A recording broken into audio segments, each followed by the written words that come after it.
Bien, merci beaucoup. Donc je crois qu'on va appeler Madame Zolesio. Madame Zolesio, oui, qui est la première oratrice. Et on aura quand même l'occasion de vous poser des questions tout à l'heure. Oui, mais comme on ne veut pas dans le cadre. Très bien. Donc Emmanuel Zolesio de Clermont-Ferrand va nous traiter des aspects sociologiques donc de la profession femme chirurgien. Bonjour à tous, merci pour l'invitation, merci au professeur Joannet qui me donne l'occasion de présenter mes travaux. Et puis j'en profite puisque c'est filmé pour remercier aussi à nouveau les chefs de service, les internes, assistants, assistantes, PH qui m'ont reçu dans les services aussi et qui ont permis que je fasse une enquête sociologique. Voilà, ça n'aurait pas été permis sans l'accès au terrain et je les en remercie donc. Alors, en fait, je suis sociologue, donc j'ai fait une enquête dans le cadre de mon doctorat et j'ai enquêté auprès de 40 femmes chirurgiens généralistes, de l'interne à la retraitée, de 25 à 81 ans, et auprès d'une vingtaine d'hommes. Voilà, j'ai accompagné dans leur pratique quotidienne au bloc opératoire, en consultation, dans toutes les activités, voilà, du matin au soir, pendant des stages de 2 mois. J'ai accompagné notamment de près 6 chirurgiennes dans 7 services différents et j'ai fait des entretiens semi-directifs d'une durée d'1 heure à 4 heures. Voilà, donc des entretiens longs, pas journalistiques. Voilà, c'est des entretiens de longue durée pour bien comprendre les choses. Pour recontextualiser un petit peu aussi, parce que c'est important toujours de recontextualiser en sociologie, mon terrain de recherche date de 2002-2007, donc c'est un doctorat qui est déjà un peu ancien, comme on va le voir, en plein contexte aussi de mise en place de la T2A, donc avec un contexte de mise en tension aussi des professionnels, ce qui est important aussi, je pense, à rappeler. Et juste dans la foulée de ce travail, donc j'ai soutenu mon travail en 2010 et pour une publication d'ouvrage en 2012 aux presses universitaires de Rennes. Voilà, donc je précise ces dates pour rappeler qu'il y a des choses qui ont aussi évolué. J'ai pas été depuis au bloc opératoire, donc voilà, il faudrait refaire des enquêtes théoriquement pour pouvoir voir l'évolution, notamment en termes de modèle générationnel peut-être. Voilà, donc je vais commencer par quelques chiffres au niveau démographique.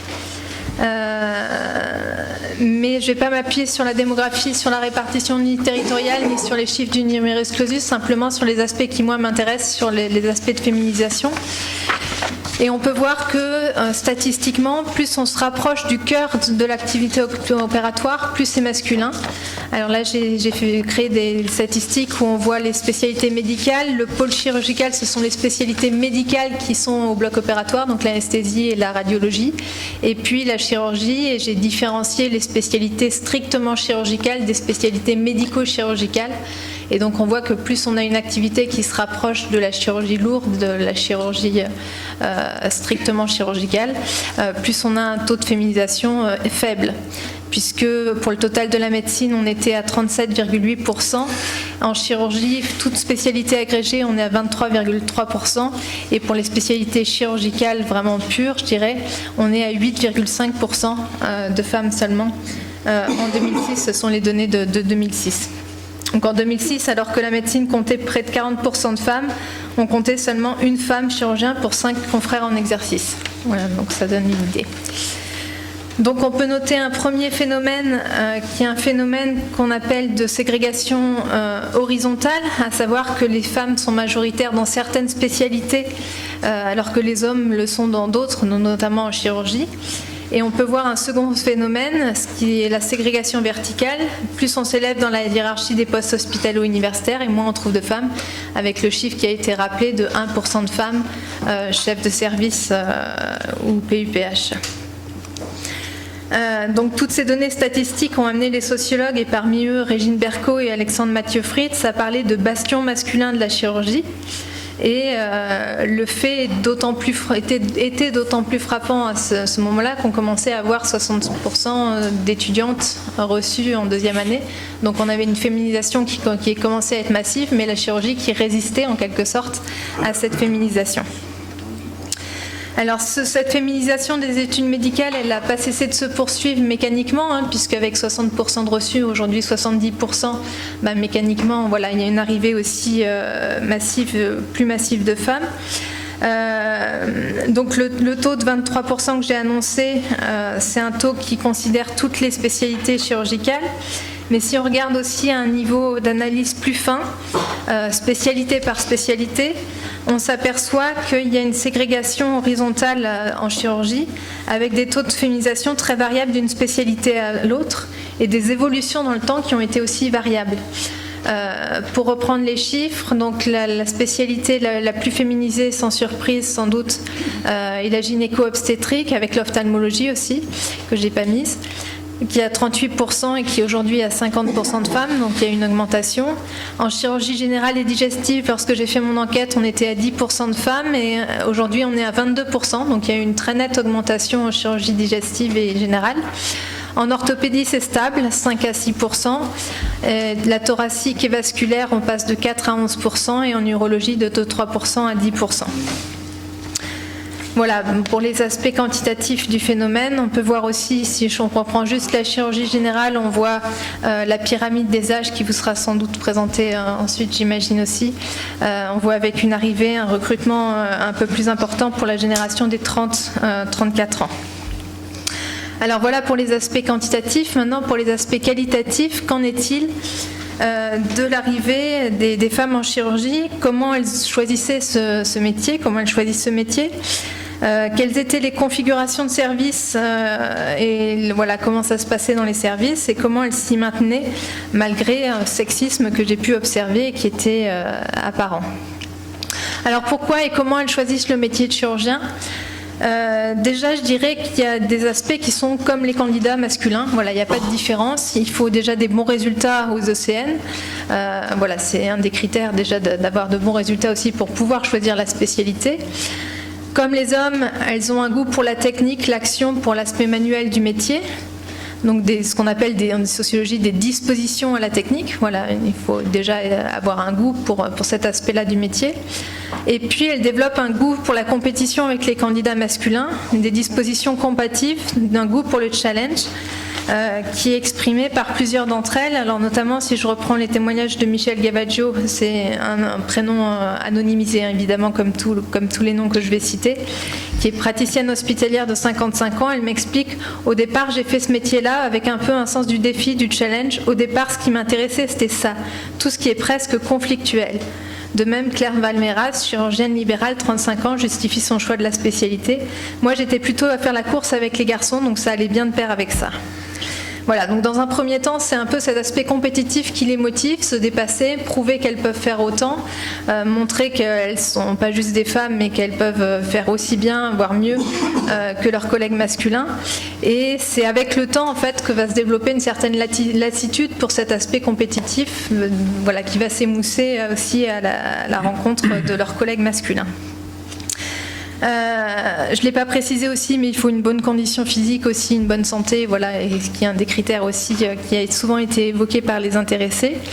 Et puis il y a des critères plus spécifiques pour les femmes, je dirais, qui font la différence en fait entre celles qui vont choisir la chirurgie et celles qui évitent le métier. Voilà, donc parmi les externes, quand on leur demande pourquoi vous avez choisi chirurgie ou plutôt pourquoi vous ne voulez pas faire chirurgie, on a trois choses qui reviennent. Le faible relationnel avec le patient. Voilà, si on aime beaucoup le relationnel avec le patient, voilà, ça fait éviter cette spécialité plus tôt. On va être d'accord. En tout cas, les externes qui ne choisissent pas le métier disent que ça leur manquerait trop. Voilà, je rapporte les propos qu'on m'a mentionnés. Ne pas être buté par l'aspect chronophage du métier avec des gardes et astreintes. Et ne pas être buté par l'humour grivois des opérateurs, voilà, qui était...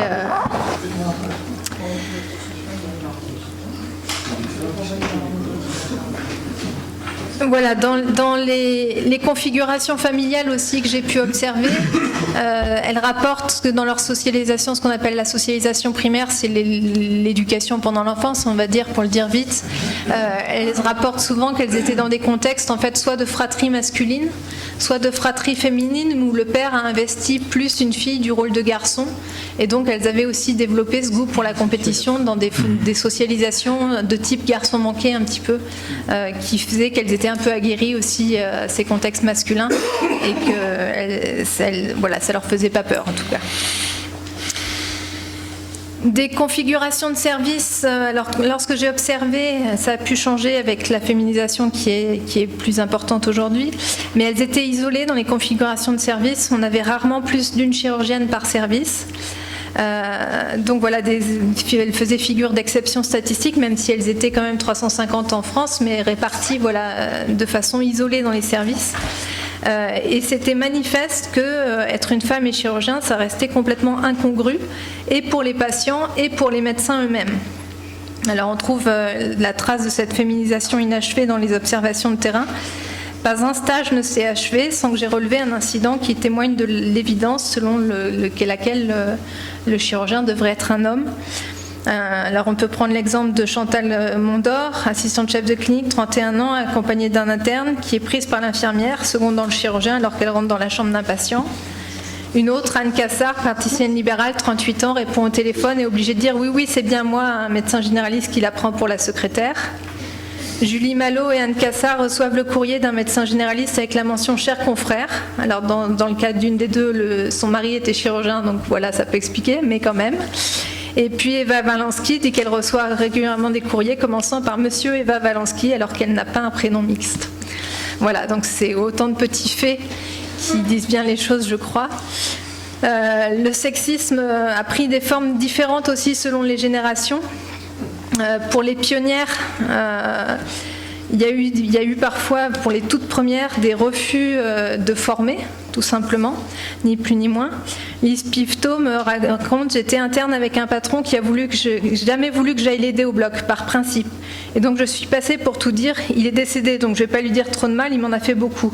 Mais tout simplement, je n'ai pas pu apprendre le SWIT qui est son intervention princeps sur les œsophages.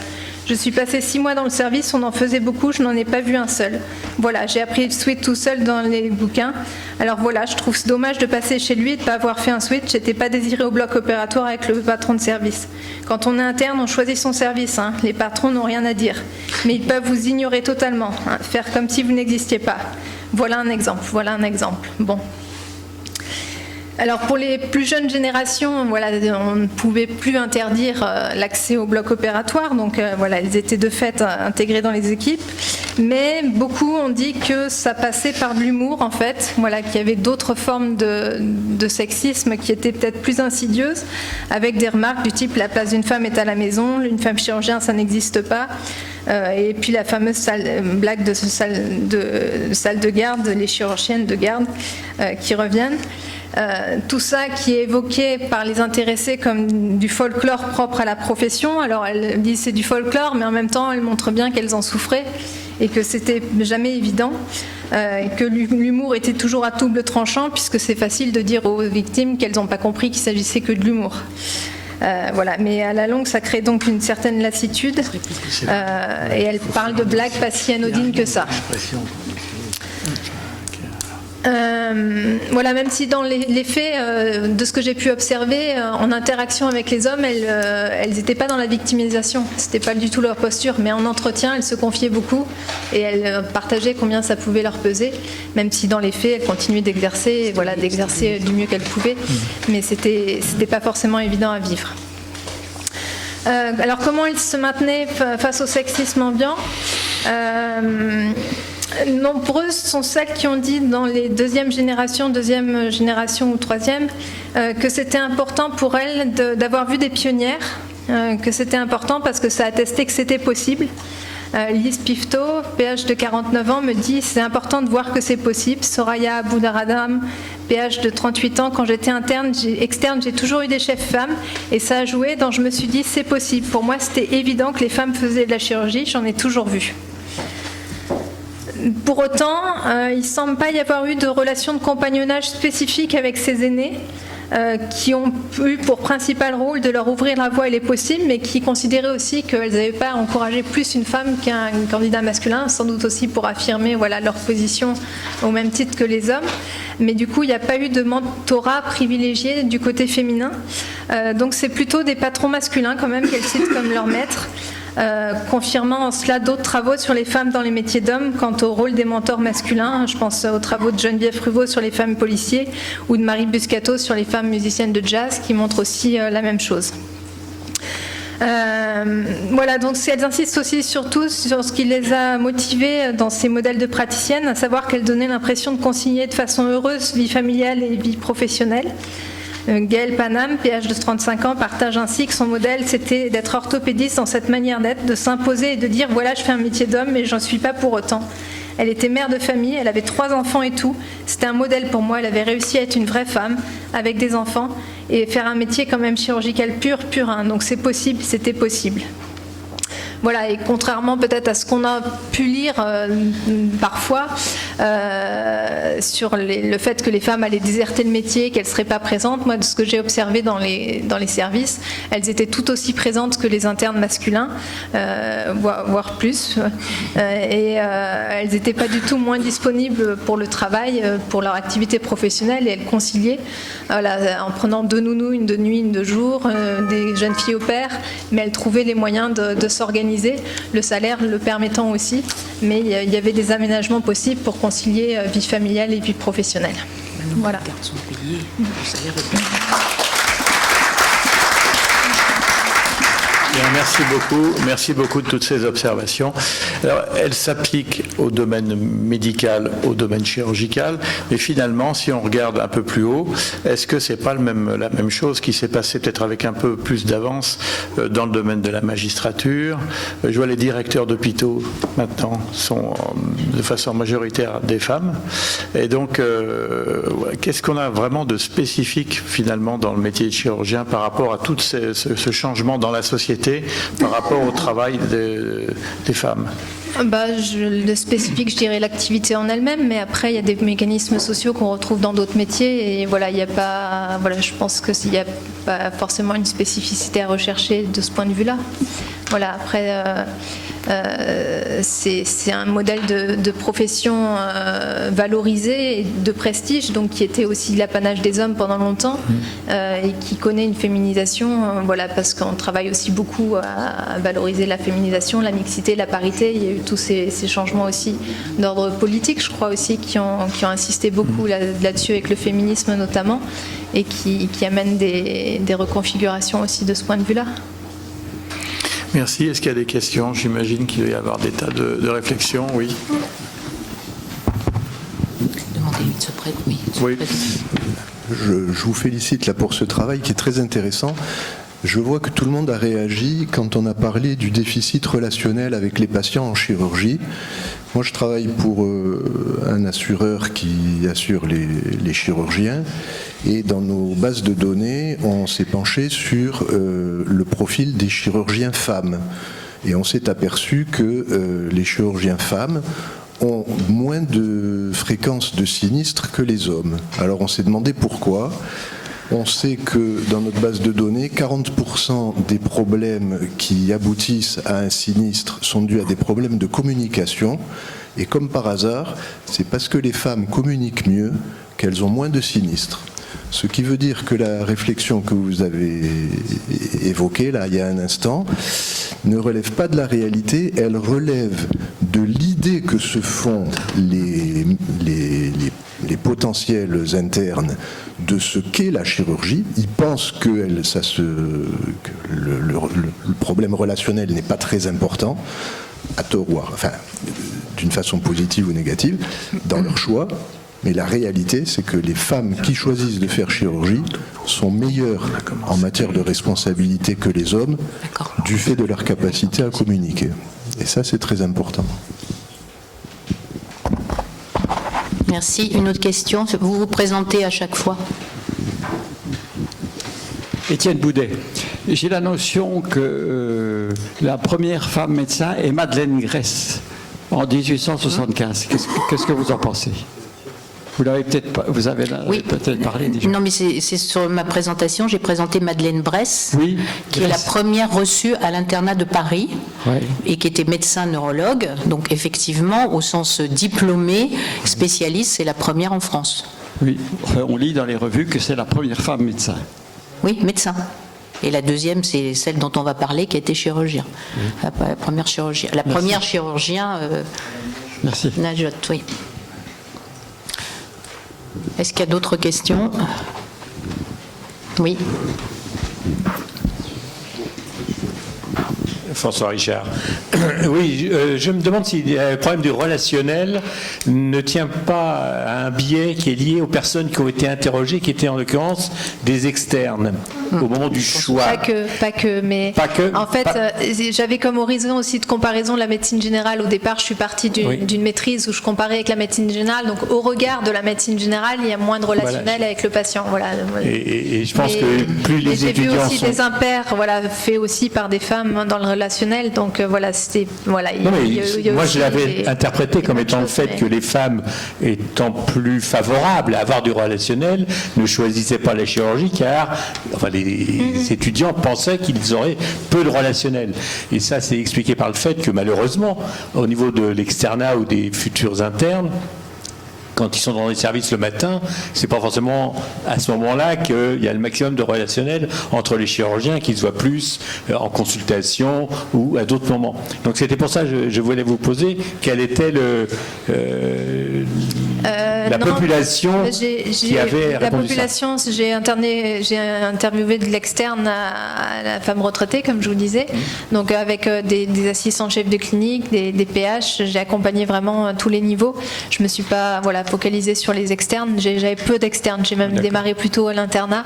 Même si je voyais les externes de fait en étant au bloc opératoire, mais je les ai pas interviewés. Je me suis vraiment centrée sur ceux qui avaient choisi la chirurgie. Merci. Une autre question. Oui, Jacques Hatton, merci. Merci pour votre travail, pour vos communications. Simplement d'abord, une petite information. À Lyon, la première femme interne des hôpitaux a été Madame Monotria. Elle a réussi l'internat en 1903, elle était d'ailleurs majeure de l'internat. Et pour prouver le sexisme des patrons à l'époque, qui était quand même terrible, son mari était professeur de clinique de gynéco-obstétricale.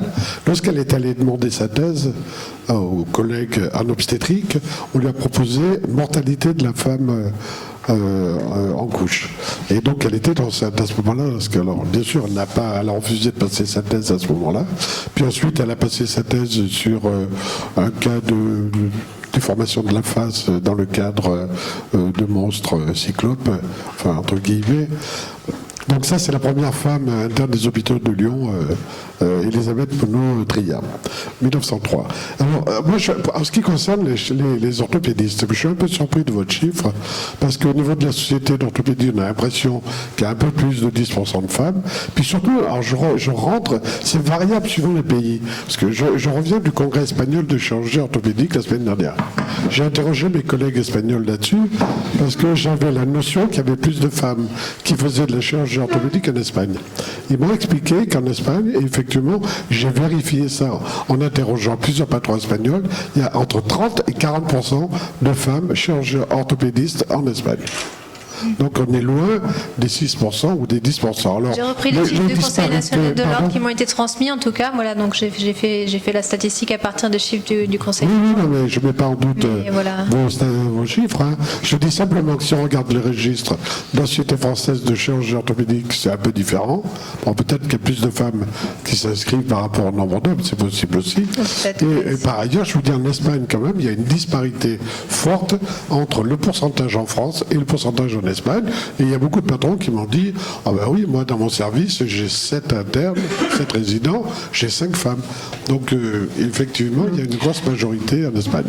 Mais même en France, je pense qu'il y a eu un petit décalage par rapport aux chiffres qui sont de 2003, c'est ça, 2005? Non, j'ai repris les chiffres de 2018. Ah, de 2018. Récents, oui. Ouais, je suis étonnée aussi.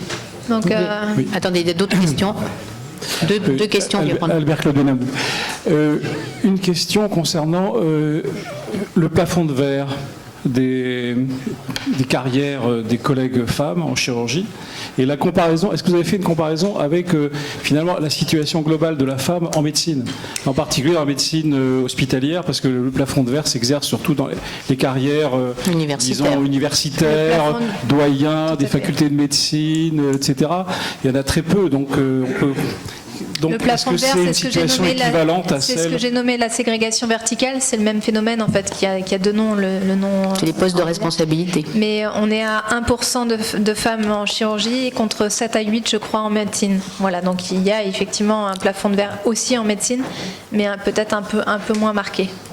D'accord. Et un autre aspect de votre étude, est-ce que vous avez eu l'idée ou la possibilité de travailler sur les représentations masculines de la place, parce que là vous avez interrogé des femmes, les chefs de service, les patrons, les collègues internes, chefs de clinique, etc.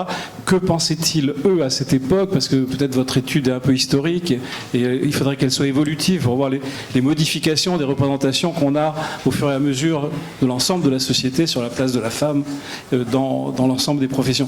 Mais là l'idée serait de voir comment finalement les représentations masculines ont évolué ou vont évoluer. J'ai interrogé effectivement les hommes à l'époque. C'est dans votre étude. Oui, c'est dans mon étude.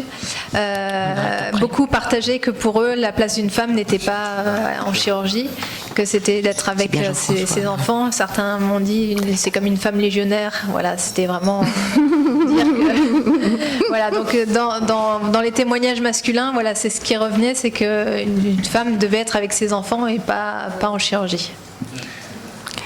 Une toute dernière question, oui.